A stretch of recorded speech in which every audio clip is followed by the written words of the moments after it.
Voltamos a apresentar Show da Tarde com Tadeu Soares.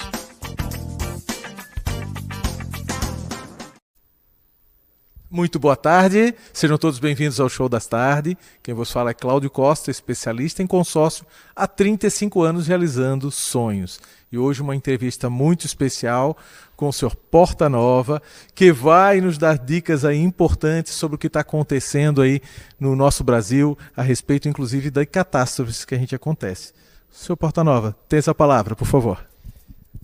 Boa tarde, Cláudio. Muito boa tarde a todos os nossos telespectadores. Mandar um grande abraço para o Tadeu Soares, amigo de longa data, e dizer que eu ainda continuo mesmo aposentado com as minhas atividades acadêmicas junto à Universidade Federal de Santa Catarina e que, humildemente, por uma escolha coletiva, hoje eu sou pré-candidato a prefeito de Florianópolis com um projeto bastante interessante, que depois a gente vai avançar um pouquinho, que não está nem à direita, nem à esquerda, nem ao centro, está à frente, com uma base na sustentabilidade, com uma base ambiental, tanto do ponto de vista econômico quanto do ponto de vista administrativo, porque essa é uma urgência planetária e todas as COPs, todas as tratativas do clima têm mostrado isso e, infelizmente, nós estamos vendo esses resultados acontecerem muito antes do que as previsões tinham nos dado, e é sobre isso que nós vamos falar um pouquinho hoje. Que ótimo. E vamos começar com a primeira pergunta. O que é que se destina à PEC 3 de 2022?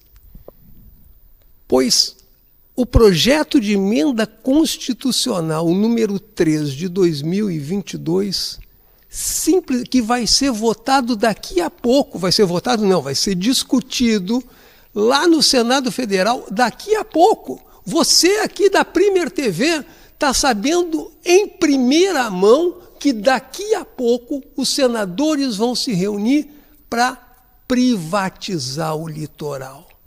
Isso mesmo. Fazer com que extinham os terrenos de marinha, com que acabe com praticamente todos os serviços ambientais que é dado por essa larga área que é pública e que muitas vezes não é pública, mas é da marinha porque ela tem que ser preservada e não tem que ter a entrada do ser humano. Pois tudo isso querem que vire resort, querem que vire uma Cancún brasileira, sendo que a título gratuito para esses empreendedores. Veja bem, eu não sou contra o empreendimento no litoral, não sou contra também os beach clubes de que eles respeitem essa área de marinha. Agora, fazer a privatização de todas as áreas, parece que não estão enxergando o que está acontecendo no Rio Grande do Sul. Nós vamos piorar a situação que existe, nós vamos expulsar os nossos pescadores artesanais, nós vamos impedir o surf de existir como uma atividade lúdica, como uma atividade gratuita, porque toda a área vai ser privatizada e vai ter que se pagar para estar dentro dessa área.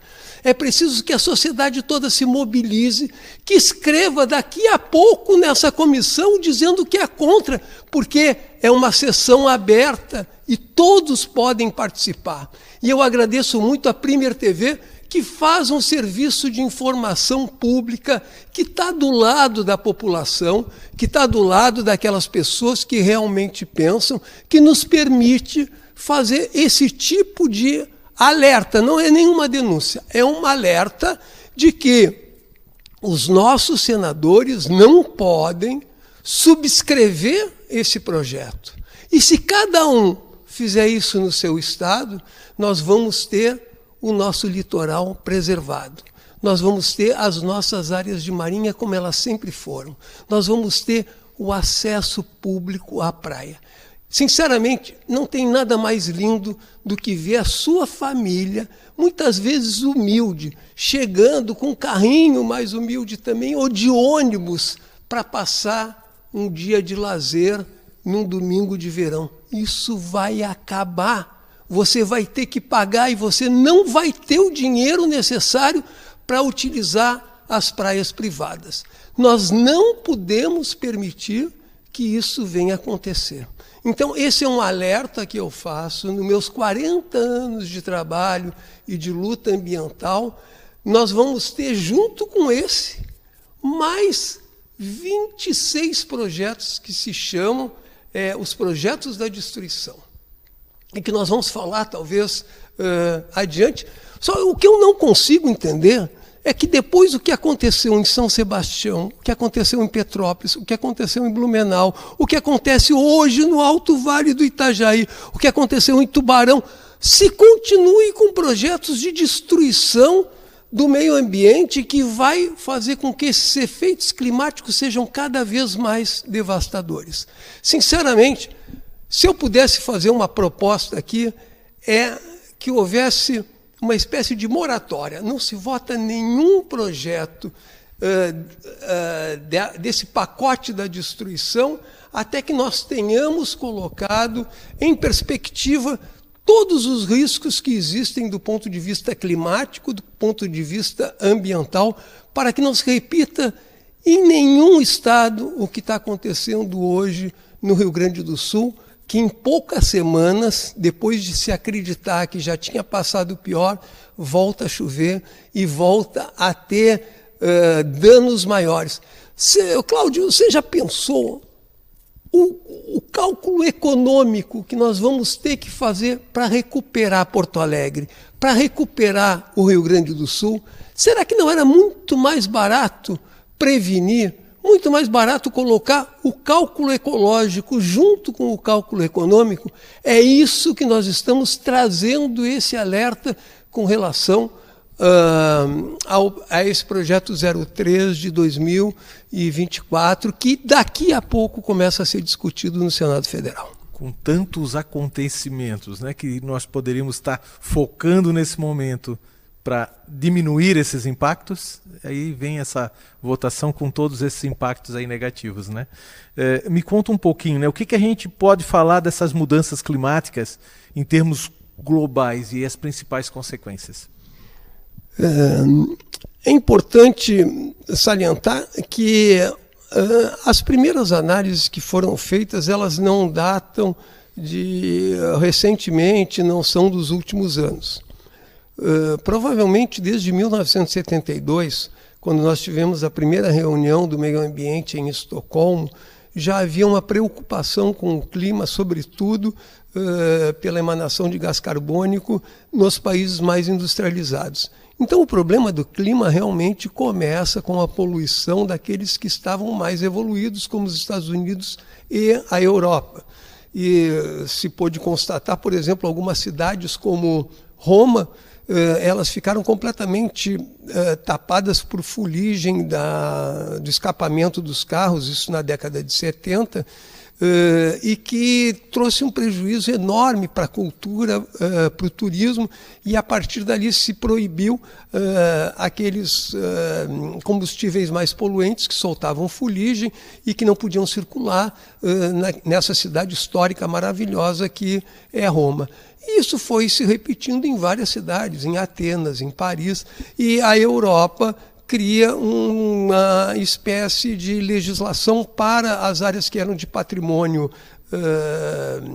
histórico e turístico importante do ponto de vista econômico, para não utilizar esse tipo de combustível. Depois se viu que esse tipo de combustível também deixava resíduos de chumbo, onde ele passava nas estradas que tinham plantações principalmente de tomate, cebola, e que não era para exportação, mas para consumo próprio. As pessoas estavam consumindo metal pesado. Então houve uma designação de que a gasolina deveria ser sem chumbo. Um dos últimos países a adotar essa medida foi, infelizmente, o Brasil, mas felizmente hoje nós temos uma gasolina muito melhor do que a que se tinha há 40 anos atrás, e que ela, inclusive do Brasil, ela também é tratada com álcool, que é um produto nacional, um produto não poluente, e que tem outros problemas aí da produção da cana, mas eu não vou entrar nisso, mas dizer que do ponto de vista do combustível, esse foi uma primeira constatação.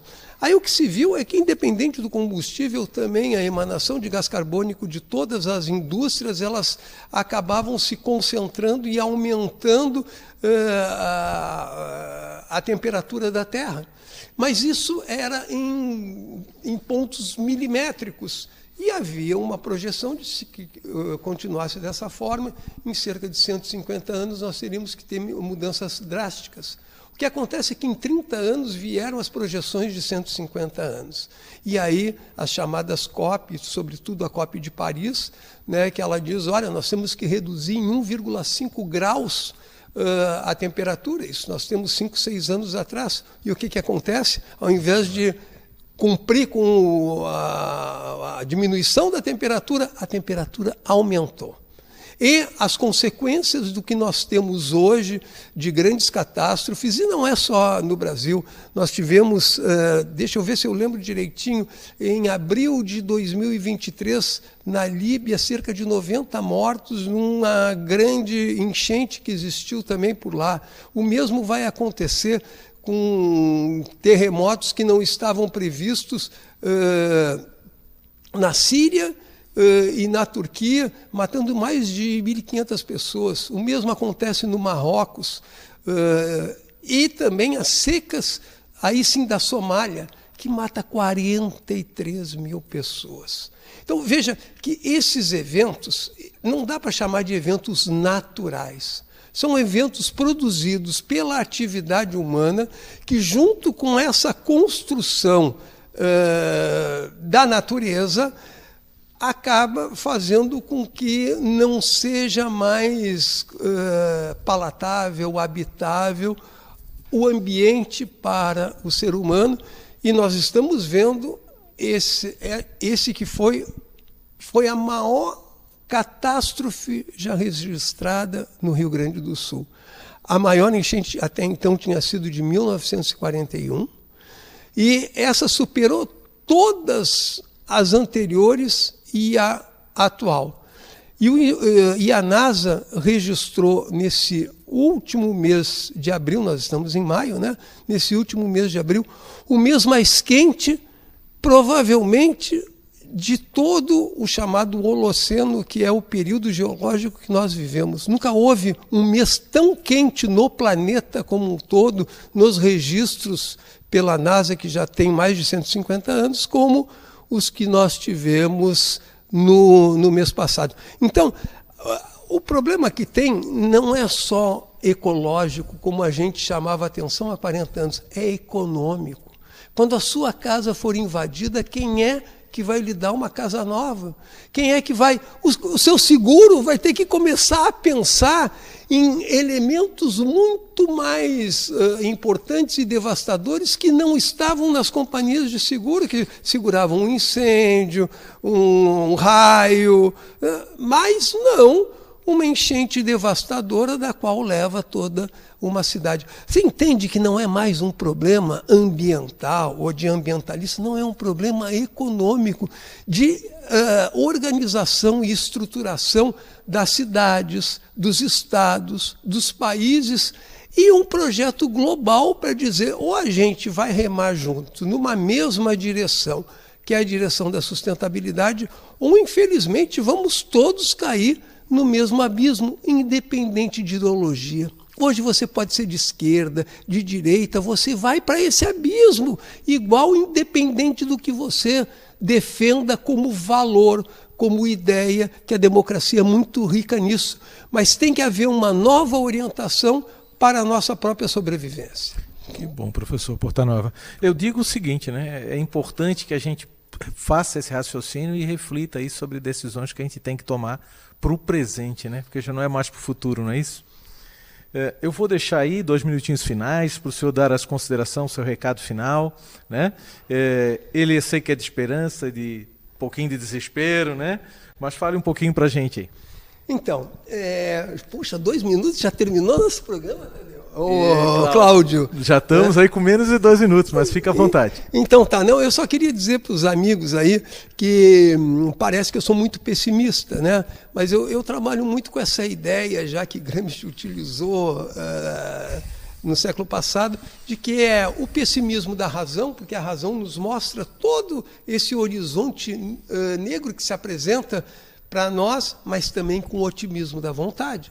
Porque quando em momentos muito sérios da nossa existência, como no final da Segunda Guerra Mundial, que parecia que a ascensão do nazismo ia tomar conta do mundo, nós conseguimos ter uma reversão, aliás, pelo inverno russo, que não cabe aqui discutir, mas só para dizer que existe a esperança na desesperança.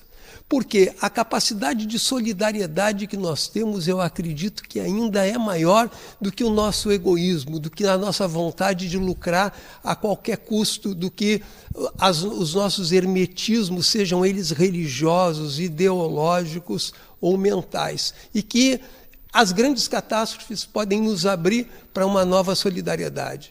E eu queria chamar você a essa solidariedade para que a gente possa fazer com que a vida continue na Terra e continue com o grande amor que nós temos pela nossa humanidade, pelo nosso planeta e pela Pachamama. E obrigado para você que nos aturou até esse momento. Muito obrigado e até mais uma entrevista aí no Show da Tarde.